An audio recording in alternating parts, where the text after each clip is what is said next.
하나님의 언약을, 하나님이 우리 루리아 조엘이 마음속에 주신 하나님의 언약이 있어요. 그 언약을 꼭 붙잡아요 라는 말씀 제목이에요.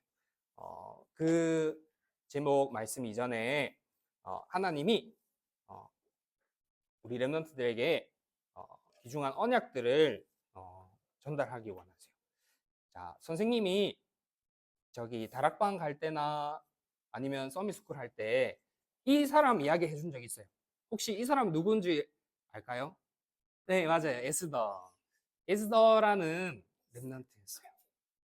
선생님이 이 렘넌트 이야기를 왜 하냐면 어렸을 때 에스더는 저기 어렸을 때 자랐는데 엄마 아빠가 어렸을 때 일찍 돌아가신 거예요.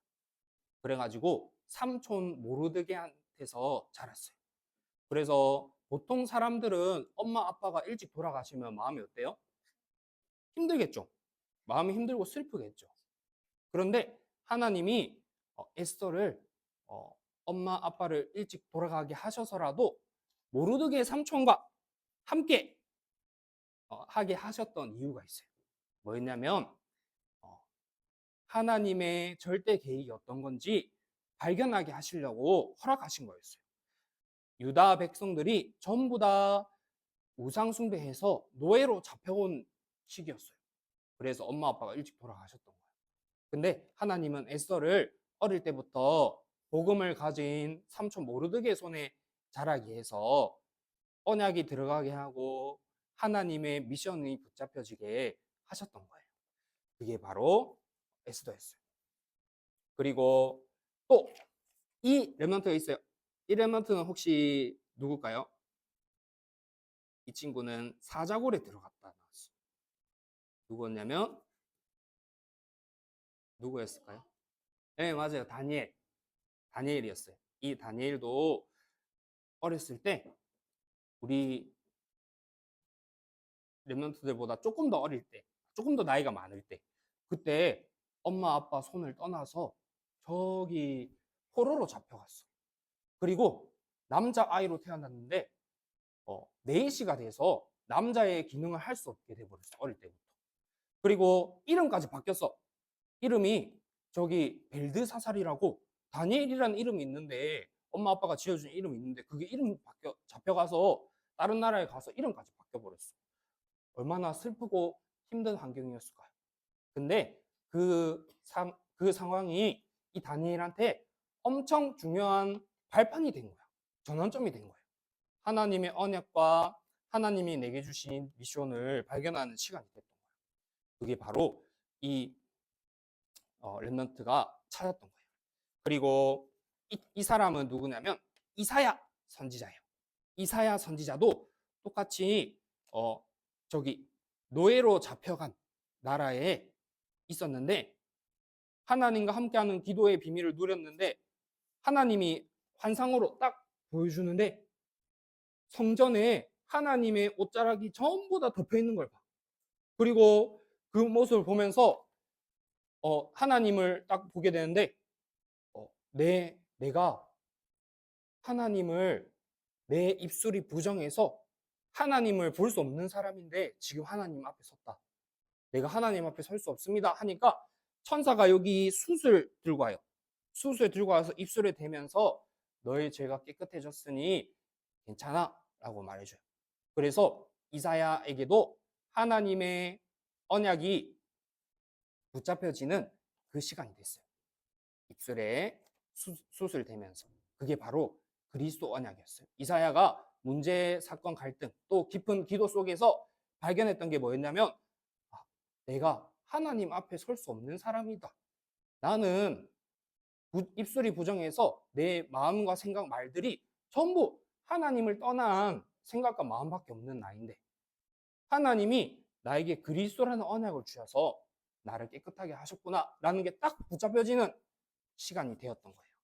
자, 그래서 하나님이 우리 렘넌트들에게 나의 기도 제목을 지금 상황과 환경을 통해서 보여주시는 거예요. 그래서 나에게 힘들게 찾아온 문제, 엄마 아빠가 일찍 돌아가시고, 또 다른 나라에 잡혀가고 노예가 되고, 또 포로가 되고 혼자서 목동일을 하게 되고, 다윗도 또 내가 하나님 앞에 섰을 때 내가 할 수 없고 내가 안 되는 내 모습을 발견했을 때 그 모든 것들이 하나님이 지금 우리 렘넌트들에게 주신 기도 제목을 발견하게 하는 시간이에요. 네, 나의 기도 제목이라는 뜻이에요. 하나님이 나에게 주신 미션은 뭘까요? 나에게 주신 언약이 뭘까요? 어떻게 발견할 수 있을까요? 지금 상황과 환경, 갈등 모든 걸 통해서 하나님의 절대 계획을 찾으면 돼요. 그게 바로 하나님이 숨겨두신 언약이에요. 근데 사람들은 그 언약을 다 놓쳐요. 저기 일본에, 저기 미국에, 브라질에, 멕시코에, 나라에, 모든 나라의 사람들이 있는데 그 사람들이 다 잘 사는 것처럼 보이는데 전부 다 정신의 문제로 고통받고 시달리고 있고, 거기에는 교회가 엄청나게 많이 있는데 교회가 안 돼요. 교회가 되지 않고 교회가 무너져. 자꾸. 왜 그럴까요? 바로 하나님이 우리에게 주신 참된 복을 놓쳐서 그래요. 그래서 하나님은 우리에게 가르쳐 주신 참된 응답과 복을 우리 렘넌트들이 바르게 알기 원해요. 그래서 예수님이 이 땅에 오셔서 가르쳐 주신 게 있어요. 바로 이거예요. 그림이 조금 작을 수 있는데 여기 한번 봐보세요. 자, 여기는 뭐냐면 예수님이 이렇게 말했어요. 우리 사람들이 전부 다 이거를 찾아. 이 사람들은 눈에 보이는 거, 내가 열심히 돈을 많이 벌면 행복하겠지? 내가 성공을 하면 기분이 좋겠지? 내가 맛있는 거를 많이 먹을 때 내가 행복한 거야 라고 사람들은 생각해요. 내가 기뻐하고 즐거워하는 것들을 사람들은 다 쫓아가요. 하나님의 자녀들이 이 비밀을 놓쳤을 거예요. 하나님은 우리한테 반대의 축복을 말했어요. 뭐라 했냐면 여기 보니까 심령이 가난한 사람이 복이 있대요. 그 말이 뭐냐면 마음이, 내 영혼이 가난하대요. 내 영혼이 하나님 말씀을 듣지 않으면 안 되는 거예요. 내 마음이 너무 힘들고 불안했던 그 시간들이 하나님의 축복이라는 거예요. 그래서 아까 렘넌트들 일곱 명의 렘넌트들이 전부 다 그 시간이 엄청난 축복의 시간이 됐던 거예요. 그러면서 여기 보세요. 이 아이가 어때요? 슬퍼하고 있죠. 하나님의 자녀가 애통하는 사람이 복이 있대요. 왜 복이 있냐면 그들이 마음의 위로를 받을 거예요. 하나님의 자녀가 됐으면 즐겁고 기쁘게 놀고 이렇게 성공해야 되는데 그게 아니라 마음이 그 애통한 사람이 더 큰 복이 있대요. 왜냐하면 그 애통한 거를 통해서 내가 하나님 떠나 있던 내 본 모습을 알게 되고 그리스도의 언약이 발견되니까 나에게 참된 위로가 찾아오게 되는 거예요. 그래서 나는 내가 원하는 행복과 기준을 쫓아갔는데 그게 즐거운 줄 알고 쫓아갔는데 알고 보니까 하나님이 나에게 진짜 행복을 알게 하시려고 자꾸 허락하시는 거였어요. 그리고 여기 또 보면 뭐가 복이 있냐 했냐면 온유한 자는 복이 있대요. 만약에 친구들이 나를 놀리거나 싫어하는 말을 할 때 어때요? 마음이 짜증나고 힘들고 슬프겠죠. 근데 하나님의 언약이 마음속에 쏙 들어온 사람은 그 상황과 환경 속에 흔들리고 속지 않아요. 그래서 겉에 봤을 때 아무 뭔가 변화가 없어. 힘든 일과 사건이 왔는데. 근데 그게 알고 보니까 하나님과 함께하는 비밀을 누리다 보니까 땅을 기업으로 받을 것이야. 이렇게 말한 거예요. 그리고 또 누가 복이라 했냐면 의에 줄이고 목마른 자. 다시 말하면 복음의 말씀에 줄이고 복음의 말씀에 목말라서 자꾸 마음이 갈급해져요. 하나님이 예비한 사람은 나는 자꾸 다른 길로 가려 하는데 복음 말씀을 듣고 싶고 복음 말씀에 목마르고 복음 들을 때 살아나요. 그게 하나님이 생명 주신 사람과 생명 안 주신 사람의 차이야. 나는 오래된 각인 뿌리 체질 속에 자꾸 하나님이 아닌 다른 걸 향해 내 마음과 생각이 쫓아가는 그 내 모습을 보면서 내가 복음에 더 줄이고 복음에 목마르도록 하나님이 복을 주신 거예요. 그 사람에게. 그리고 또 여기 보세요. 이 아이한테 이 아이가 뭐예요? 하트를 주죠. 긍휼히 여기는 자. 이 친구도 나와 같은 문제야. 이 친구가 맨날 짜증내고 화내는데 똑같이 나처럼 하나님을 떠난 채로 태어났었어. 그래서 이 친구가 자라오면서 엄마, 아빠 가문 배경 속에 이 친구가 그렇게 클 수밖에 없었어. 나도 똑같이 그랬어. 그래서 이 친구를 보니까 내가 이해해 줄 수 있고 도와줄 수 있고 더 복음으로 또 답도 줄 수 있어. 그 사람이 복이 있대요. 왜요? 그 사람도 똑같이 긍휼히 여김을 받을 거예요. 누구한테 긍휼히 여김을 받을 거예요? 하나님한테 긍휼히 여김을 받는 거예요. 하나님이 똑같이 그래, 너도 태어날 때부터 하나님을 떠난 채로 태어났었잖아. 너의 문제가 다른 문제가 아니야. 눈에 보이지 않는 사단에게 잡혔던 문제였고 하나님을 떠난 채로 오랜 배경 속에 살아왔던 그럴 수밖에 없었던 문제였어.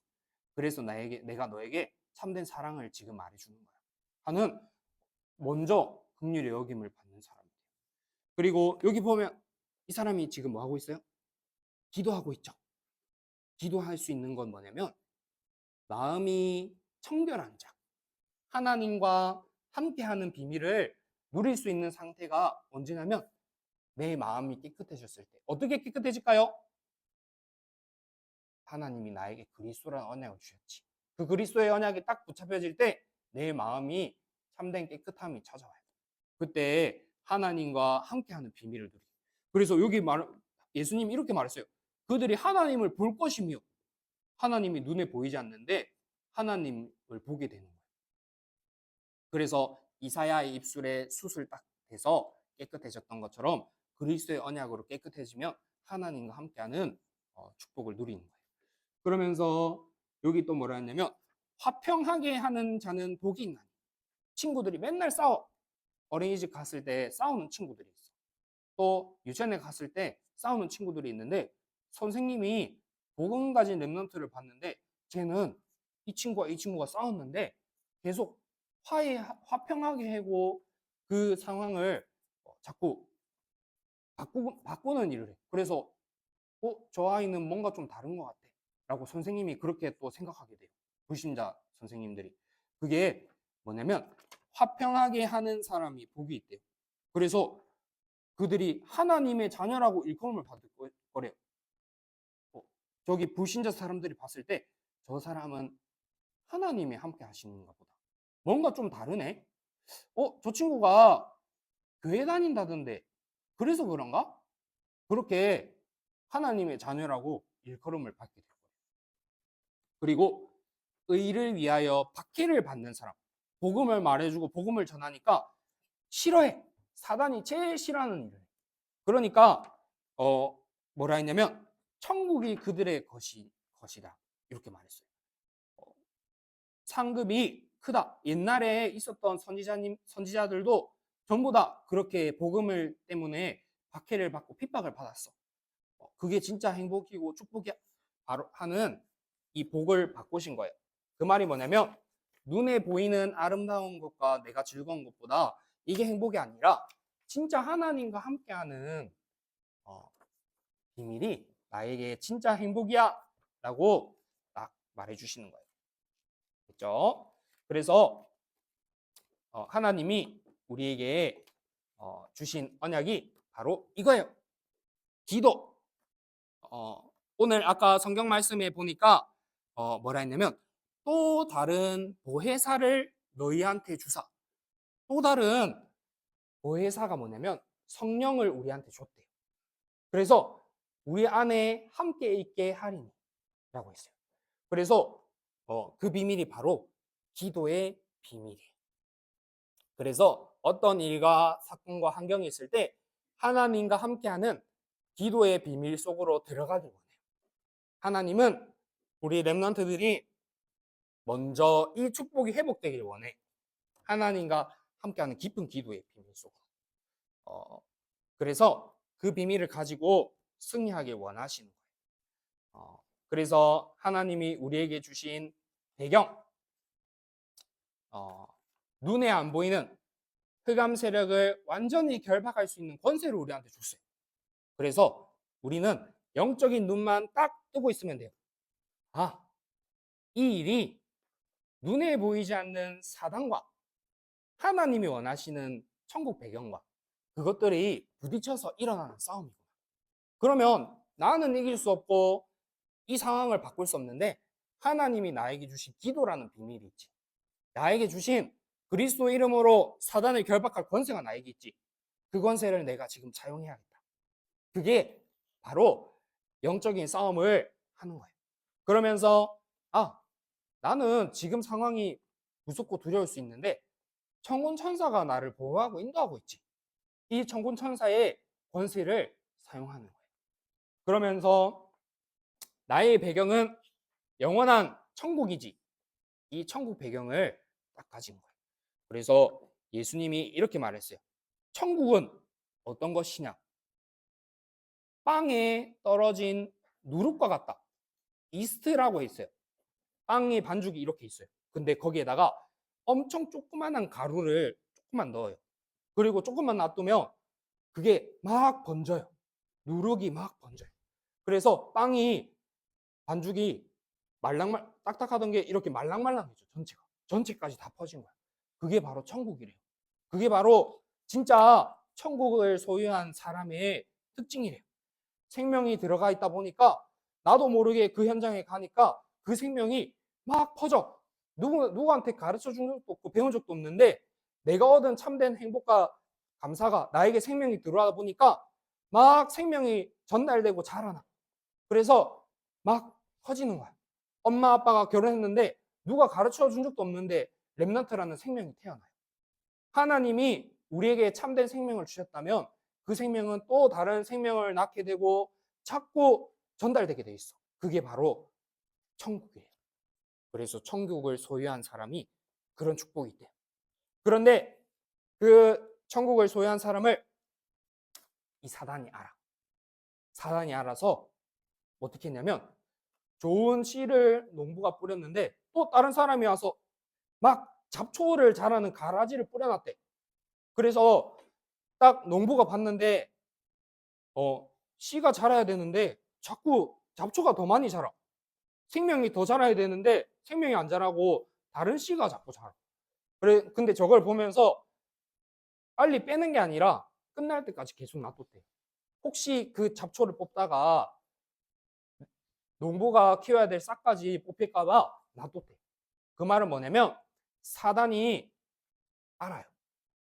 예수 생명을 가진 사람이 어떤 건지 알아요. 그래서 가라지와 씨앗을 자꾸 뿌려요. 마음속에, 생각 속에, 심령 속에 자꾸 뿌려. 그래서 옥토밭에 떨어지게 안 하고 저기 가시밭에 떨어지게 하고 길가에 뿌려지게 해서 생명이 자라지 못하도록 자꾸 밭을 막아. 그게 이 사단이 하는 거예요. 근데 옥토밭에 딱 들어가기만 하면 30배, 60배, 100배의 결실을 맺는 게 참된 생명의 비밀이에요. 그래서 마지막으로 하나님이 우리 렘넌트들에게 주신 축복이 뭐냐면 바로 마음속에 성령이 들어왔는데 이제 그 성령이 가진 사람이 이 축복을 누리기 원해요. 자, 여기 누구 있죠? 여러 외국인 사람들 있죠? 이 사람들 뭐라 하냐면 이방인이라고 해요. 이방인. 다시 말하면 예수 생명이 없는 사람에게 예수 생명을 전달하는 뜰이 세워지기 원해. 만약에 세원교회가 있는데 교회 안에 교회 한 사람 한 사람이 마음속에 생명 속에 이 복음을 전달해 줄 수 있는 뜰이 없으면 예수님이 제일 마음 아파하고 싫어해요. 그래서 하나님이 보시는 거 딱 한 가지야. 이방인의 뜰이 나의 마음속에 나에게 세워졌냐? 교회 한 사람 한 사람에게 세워졌냐? 그걸 하나님이 제일 우선적으로 보고 있어요. 그래서 누구를 만나도 정확한 복음의 답을 말해줄 수 있는 이방인의 뜰이 우리 루리랑 조엘이한테 세워져야 돼요. 알겠죠? 누구를 만나도 그 사람한테 정확한 복음의 답을 전달해 줄 수 있는 사람. 그게 바로 하나님이 원하시는 교회야. 그리고 어떤 아픈 사람이라도 그 사람한테 답을 주고 치유해 줄 수 있는 치유의 뜰. 사람들이 막 냄새나고 더러운 사람이 오면, 아픈 사람이 오면 다 도망가고 피해. 근데 예수 생명을 가진 사람이 보니까 복음으로 치유하고 살려줄 수 있어. 우리 조엘이랑 루리가 이 뜰이 있어야 돼요. 어떤 마음에, 정신에 문제와 있는 사람이 찾아오더라도 그 사람에게 답을 줄 수 있고, 그 사람과 함께 할 수 있고, 그 사람을 치유해 줄 수 있는 치유의 뜰이 세워진 교회가 되기 원하는 거야. 하나님은 이거를 세워지지 않으니까 하나님이 계속 이게 세워지도록 몰아가시는 거예요. 그러면서 아이들의 뜰이 우리 교회 안에 세워지기 원해. 렘넌트 마음속에 한 명 한 명에게 아이들의 뜰이 세워지기 원해. 그 말이 뭐냐면 하나님이 원하시는 미션을 전달해 줄 수 있는 한 사람이 되기 원하는 거예요. 그래서 사실은 많은 사람이 필요 없어요. 아이들의 뜰이 세워진 한 사람만 나오면 돼. 아이들의 뜰이 세워지고 이방인의 뜰과 치유의 뜰이 세워진 한 사람이 교회에 있다면 그 교회는 무너지지 않아요. 근데 그 한 사람이 교회에 없다면 교회는 하나님이 봤을 때 별로 가치가 없는 교회가 돼요. 알겠죠? 그래서 아이들의 뜰, 선생님도 선생님을 보면서 자꾸 이거를 두고 기도하고 있어. 선생님 속에 진짜 불신자를 만났는데 복음은 말해줄 수 있는데 그 사람한테 진짜 그 사람의 인생을 바꿔줄 수 있는 복음을 내가 소유하고 있나? 혹시 내가 가진 복음이 액세서리는 아닐까? 진짜 나에게 이 복음이 생명이 돼 있고 주인이 돼 있나? 라고 질문해 봤는데 그게 아닌 것들이 너무 많이 보이는 거예요. 그래서 하나님은 선생님한테 그걸 바꾸지를 원하는 거예요. 그러면서 아픈 사람이 선생님 찾아왔을 때 선생님의 것을 내려놓고 그 사람과 함께 할 수 있나? 했을 때 선생님은 그렇게 할 수 없는 거예요. 그러니까 하나님이 그렇게 하려고 선생님을 막 몰아가시는 거예요. 그러면서 진짜 렘넌트들 한 명 한 명에게 하나님의 언약과 하나님의 원하시는 것들 어릴 때부터 전달해서 잘할 수 있게 도와줄 수 있나? 라고 했을 때 선생님 속에 아직 이거를 할 수 없게 하는 뭔가 우선된 것들이 많이 있는데 그걸 하나님이 바꾸시려고 선생님을 인도해 갔어요. 자, 그게 바로 우리에게 주신 언약이에요. 그 그리스도의 언약을 꼭 붙잡는, 다시 말하면 성령의 역사가 일어나면 돼요. 보혜사로 주신 성령의 그 성령이 충만함이 나에게 임하면 돼요. 그게 바로 기도의 비밀. 알겠죠? 그 기도의 축복을 누리기 바랍니다. 선생님 마무리 기도하고 마치겠습니다. 하나님 아버지, 우리에게 주신 참 생명의 비밀과 가치를 발견하게 하시고 알게 하셔서 참된 행복으로, 감사함으로 하나님과 함께하는 깊은 기도의 시간을 누릴 수 있도록 우리 렘넌트들에게 은혜를 허락하여 주옵소서. 어려서부터 하나님의 영원한 언약이 심겨진 렘넌트로 자라게 하사 그 언약을 붙잡고 어떤 상황과 환경 속에서도 이 복음의 비밀을 누리는 렘넌트 한 사람으로 자랄 수 있도록 인도하여 주옵소서. 세 가지의 뜰이 세워진 렘넌트로 자라게 하사 누굴 만나든지 어딜 가든지 살리는 교회의 축복 누리게 인도하여 주옵소서. 살아계신 예수 그리스도의 이름으로 기도하옵나이다. 아멘.